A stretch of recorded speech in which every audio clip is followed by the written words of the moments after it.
यहाँ अभी एक मजबूत विपक्ष तैयार करने के संदर्भ में जो है कि काम चल रहा है।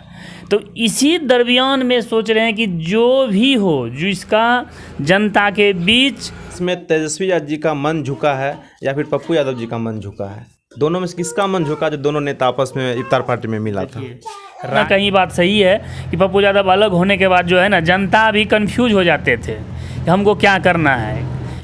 2024 में जो लोकसभा की चुनाव होने वाला है, तो पप्पू यादव जी को अगर महागठबंधन में आ जाते हैं, इनका टिकट फाइनल हो जाता है, तो आपको क्या लगता है उस दिन ओवैसी जी जो सीमांचल में उन वोटों का, जो मुस्लिम वोटों में सेंधमारी कर लेते थे, तो ये सेंधमारी में कितनी रुकावट होगी? इसमें विशेष रूप से किसको फ़ायदा होगा?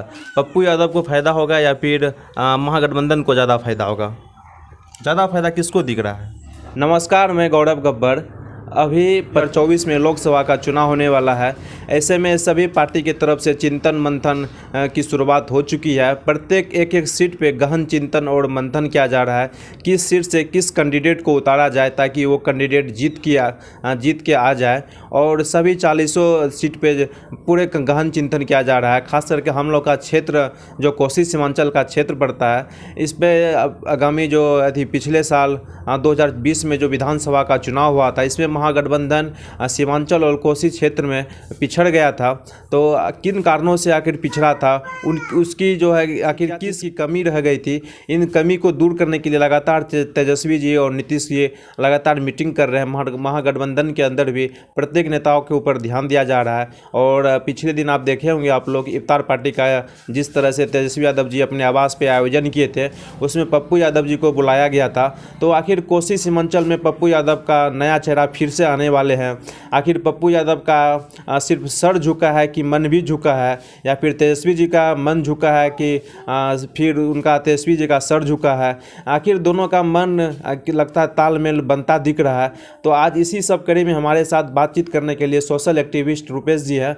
इनसे हम जानेंगे कि कोसी और सीमांचल का जो क्षेत्र है, आगामी 2024 में जो लोकसभा का चुनाव होने वाला है, इसमें पप्पू यादव की कितनी भागीदारी होगी? पूर्णिया कहे का सीट हो जाए या फिर कोसी सीमांचल का जो सीट हो जाए, कितनी मजबूती मिलेगी पप्पू यादव जी को आने के बाद महागठबंधन में? जैसा कि राजनीति में पप्पू यादव कोई नया चेहरा नहीं है, उन्हें बाहुबली के तौर पे भी लोग जानते हैं, और राजनीति में जनता के बीच उसका कुछ खास अपना पकड़ है और लोगों से खास जुड़ा है। गरीब मजदूर जितने टाइप के लोग हैं, वह सेवा निरंतर करते ही आ रहे हैं। और आज भी उनके आवास पे, मधेपुरा हो, खुर्दा आवास पे, आज भी सुभाष चंद्र बोस सेवा आश्रम के नाम से चलते आ रहा है। और दिल्ली में भी जब वो सांसद थे, तो वहाँ पे भी उन्होंने ये सुभाष चंद्र बोस सेवा आश्रम के नाम से जो है कि उन्होंने चलाया था। और गरीब हो, बीमारी से ग्रसित लोग हो, जो भी हो, सब का सेवा भरपूर वो करते हैं। और जब कभी भी विपत्ति का समय होता है, अचानक कोरोना हो, बाढ़ हो, भले वह नहीं जीते, लेकिन वह जनता के बीच जाते हैं और जनता के दुख दर्द में शामिल होते हैं।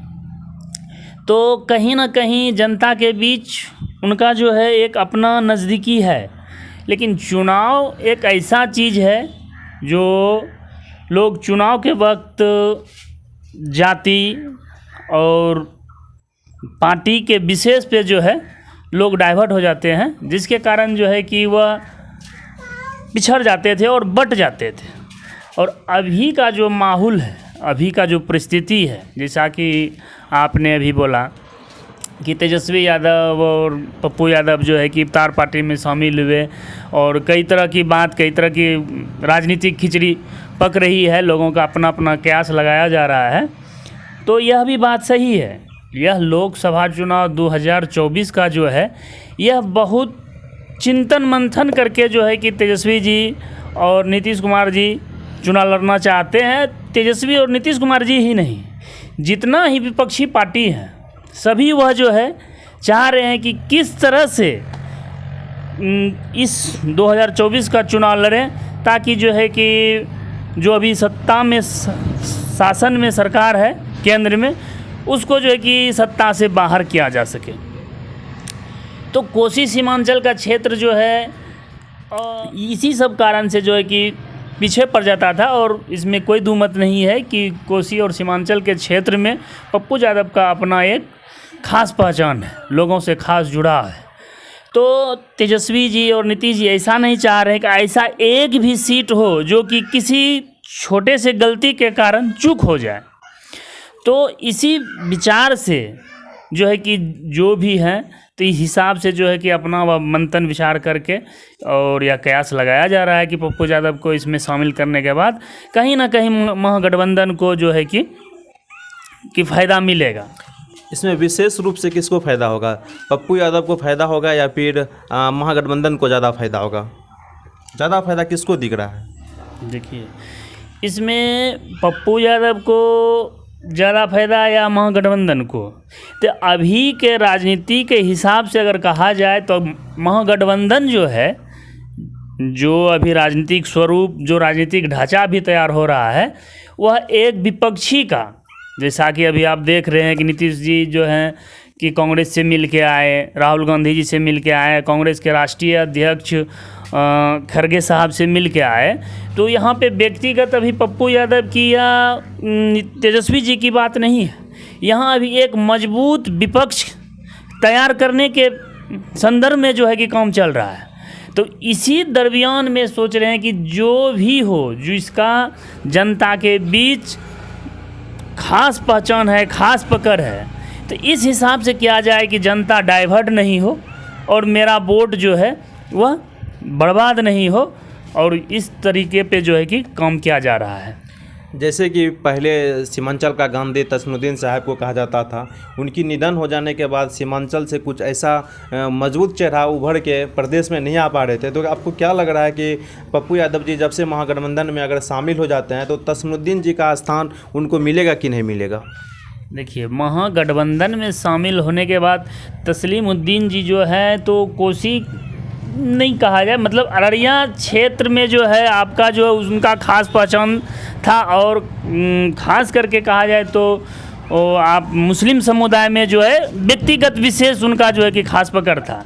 और उनका निधन होने के बाद यह जो है कि आप प्रत्यक्ष रूप से देख सकते हैं कि इस चीज़ का कमी खला, जिसके कारण जो है कि अभी आपने देखा कि ओवैसी जो है, असुद्दीन ओवैसी साहब आए और बहुत जगह जो है डिस्टर्ब किए, और लोग जो है कि उनके नाम पर जो है कि मुस्लिम भाई जो है तितर बितर हो गए।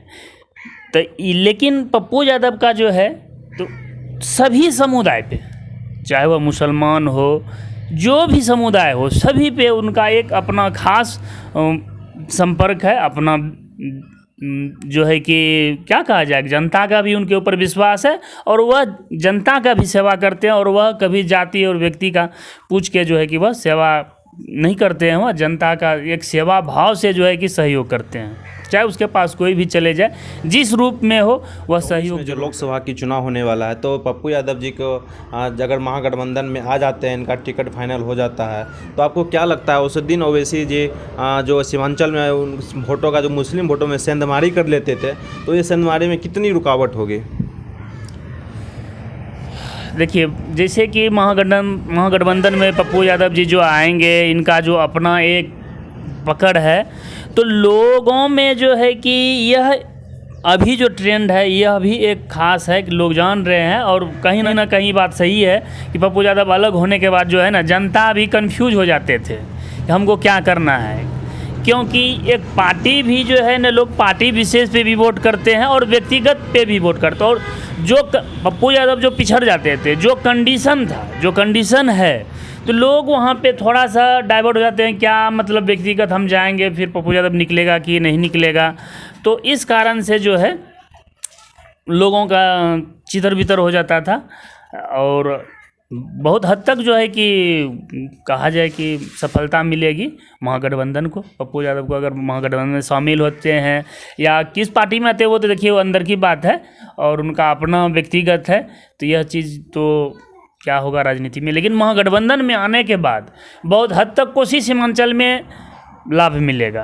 और इसको कोई नहीं नकार सकता है कि कोसी सीमांचल में पप्पू यादव एक अच्छे लीडर हैं, इसमें कोई नहीं नकार सकता। एक सवाल और होगा आपसे, जो सब कोई सुनना चाहता होगा कि इसमें तेजस्वी यादव जी का मन झुका है या फिर पप्पू यादव जी का मन झुका है? दोनों में से किसका मन झुका जो दोनों नेता आपस में इफ्तार पार्टी में मिला था?